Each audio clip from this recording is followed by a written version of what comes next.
Magandang araw mga miss! So ito na nga, bumili ako ng nakakaputing sabon sa TikTok, Rejuve na nakakaputi.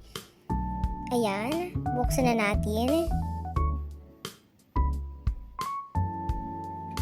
Dalawa nga pala ang binili ko na Rejuve na sabon sa halagang 36 pesos.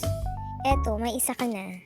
Masyado nga siyang mahal dahil nakakaputi nga talaga. At ito, magkaiba yung binili ko, pink at saka yellow na sabon na nakakaputi talaga.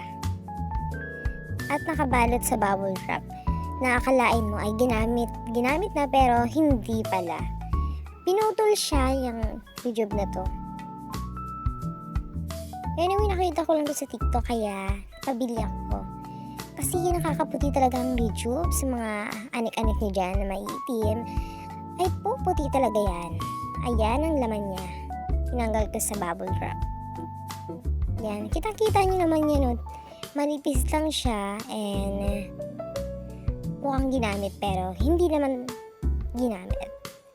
Dahil nakita ko sa mga feedback na ganito talaga ang kanyang itsura. Bili na kayo mga miss! So, para mamuti na yung mga anik-anik ninyo.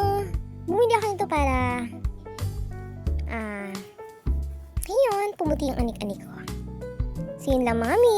Bye na kayo. Please, check out.